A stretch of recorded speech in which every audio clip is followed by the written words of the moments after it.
Blessed is the one who reads aloud the words of this prophecy, and blessed are those who hear it and take to heart what is written in it, because the time is near.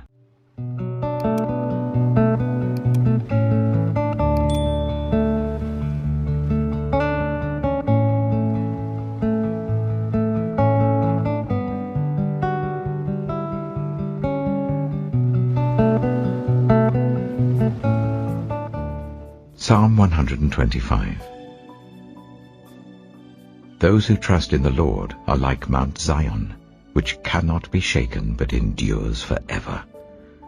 As the mountains surround Jerusalem, so the Lord surrounds his people both now and forevermore. The scepter of the wicked will not remain over the land allotted to the righteous, for then the righteous might use their hands to do evil. Lord, do good to those who are good, to those who are upright in heart. But those who turn to crooked ways, the Lord will banish with the evildoers. Peace be on Israel.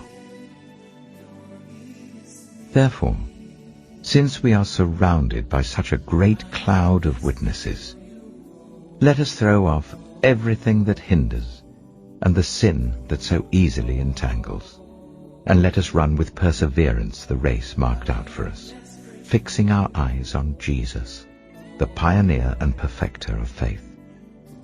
For the joy that was set before him, he endured the cross, scorning its shame, and sat down at the right hand of the throne of God. Consider him who endured such opposition from sinners, so that you will not grow weary and lose heart. In your struggle against sin, you have not yet resisted to the point of shedding your blood. And have you completely forgotten this word of encouragement that addresses you as a father addresses his son? It says, "My son, do not make light of the Lord's discipline, and do not lose heart when he rebukes you. Because the Lord disciplines the one he loves, and he chastens everyone he accepts as his son." Endure hardship as discipline. God is treating you as his children. For what children are not disciplined by their father? If you are not disciplined, and everyone undergoes discipline, then you are not legitimate, not true sons and daughters at all. Moreover, we have all had human fathers who disciplined us, and we respected them for it. How much more should we submit to the Father of spirits and live? They disciplined us for a little while as they thought best, but God disciplines us for our good, in order that we may share in his holiness. No discipline seems pleasant at the time, but painful. Later on, however, it produces a harvest of righteousness and peace for those who have been trained by it. Therefore, strengthen your feeble arms and weak knees. Make level paths for your feet, so that the lame may not be disabled, but rather healed. Ezekiel chapter 26. In the 11th month of the 12th year, on the first day of the month, the word of the Lord came to me. Son of man, because Tyre has said of Jerusalem, "Aha! The gate to the nations is broken, and its doors have swung open to me. Now that she lies in ruins, I will prosper." Therefore this is what the sovereign Lord says. I am against you, Tyre, and I will bring many nations against you, like the sea casting up its waves. They will destroy the walls of Tyre, and pull down her towers. I will scrape away her rubble, and make her a bare rock. Out in the sea she will become a place to spread fishing nets. For I have spoken, declares the sovereign Lord. She will become plunder for the nations, and her settlements on the mainland will be ravaged by the sword. Then they will know that I am the Lord. For this is what the sovereign Lord says. From the north I am going to bring against Tyre Nebuchadnezzar, king of Babylon, king of kings, with horses and chariots, with horsemen and a great army. He will ravage your settlements on the mainland with the sword. He will set up siege works against you, build a ramp up to your walls, and raise his shields against you. He will direct the blows of his battering rams against your walls and demolish your towers with his weapons. His horses will be so many that they will cover you with dust. Your walls will tremble at the noise of the war horses, wagons and chariots when he enters your gates, as men enter a city whose walls have been broken through. The hooves of his horses will trample all your streets. He will kill your people with the sword, and your strong pillars will fall to the ground. They will plunder your wealth and loot your merchandise. They will break down your walls and demolish your fine houses and throw your stones, timber, and rubble into the sea. I will put an end to your noisy songs, and the music of your harps will be heard no more. I will make you a bare rock, and you will become a place to spread fishing nets. You will never be rebuilt. For I, the Lord, have spoken, declares the Sovereign Lord. This is what the Sovereign Lord says to Tyre. Will not the coastlands tremble at the sound of your fall, when the wounded groan and the slaughter takes place in you? Then all the princes of the coast will step down from their thrones and lay aside their robes and take off their embroidered garments. Clothed with terror, they will sit on the ground, trembling every moment, appalled at you. Then they will take up a lament concerning you, and say to you, "How you are destroyed, city of renown, peopled by men of the sea! You were a power on the seas, you and your citizens.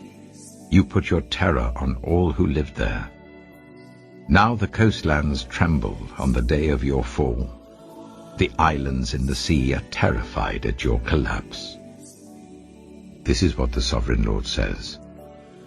When I make you a desolate city, like cities no longer inhabited, and when I bring the ocean depths over you and its vast waters cover you, then I will bring you down with those who go down to the pit, to the people of long ago.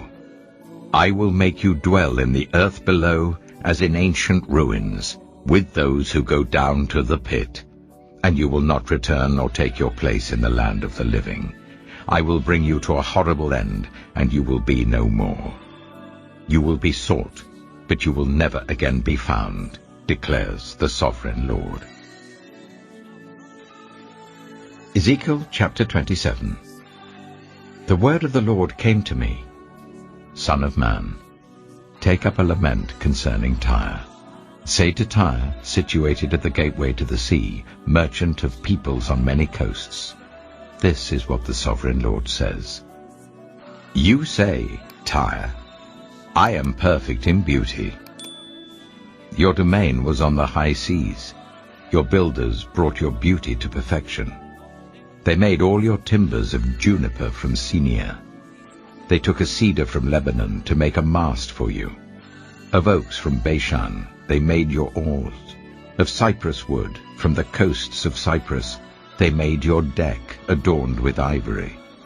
Fine embroidered linen from Egypt was your sail and served as your banner. Your awnings were of blue and purple from the coasts of Elisha. Men of Sidon and Arphad were your oarsmen. Your skilled men, Tyre, were aboard as your sailors. Veteran craftsmen of Byblos were on board as shipwrights to caulk your seams. All the ships of the sea and their sailors came alongside to trade for your wares. Men of Persia, Lydia, and Put served as soldiers in your army. They hung their shields and helmets on your walls, bringing you splendor. Men of Arphad and Helek guarded your walls on every side. Men of Garmad were in your towers. They hung their shields around your walls. They brought your beauty to perfection. Tarshish did business with you because of your great wealth of goods. They exchanged silver, iron, tin, and lead for your merchandise. Greece, Tubal, and Meshech did business with you. They traded human beings and articles of bronze for your wares. Men of Beth Togarmah exchanged chariot horses, cavalry horses, and mules for your merchandise. The men of Rhodes traded with you, and many coastlands were your customers. They paid you with ivory tusks and ebony. Aram did business with you because of your many products. They exchanged turquoise, purple fabric, embroidered work, fine linen, coral, and rubies for your merchandise. Judah and Israel traded with you. They exchanged wheat from Minnith and confections, honey, olive oil, and balm for your wares. Damascus did business with you because of your many products and great wealth of goods.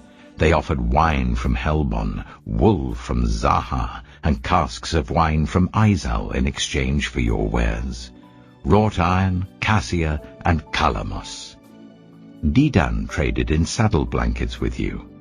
Arabia and all the princes of Kedar were your customers. They did business with you in lambs, rams, and goats. The merchants of Sheba and Reumah traded with you. For your merchandise they exchanged the finest of all kinds of spices and precious stones and gold. Haran, Canaan, and Eden, and merchants of Sheba, Ashur, and Kilmad traded with you. In your marketplace they traded with you beautiful garments, blue fabric, embroidered work, and multicolored rugs with cords twisted and tightly knotted. The ships of Tarshish serve as carriers for your wares. You are filled with heavy cargo as you sail the sea. Your oarsmen take you out to the high seas. But the east wind will break you to pieces far out at sea. Your wealth, merchandise, and wares, your mariners, sailors, and shipwrights, your merchants, and all your soldiers, and everyone else on board, will sink into the heart of the sea on the day of your shipwreck. The shorelands will quake when your sailors cry out. All who handle the oars will abandon their ships. The mariners and all the sailors will stand on the shore. They will raise their voice and cry bitterly over you. They will sprinkle dust on their heads and roll in ashes. They will shave their heads because of you and will put on sackcloth. They will weep over you with anguish of soul and with bitter mourning. As they wail and mourn over you, they will take up a lament concerning you. Who was ever silenced like Tyre, surrounded by the sea? When your merchandise went out on the seas, you satisfied many nations. With your great wealth and your wares, you enriched the kings of the earth. Now you are shattered by the sea in the depths of the waters. Your wares and all your company have gone down with you. All who live in the coastlands are appalled at you. Their kings shudder with horror, and their faces are distorted with fear. The merchants among the nations scoff at you. You have come to a horrible end, and will be no more.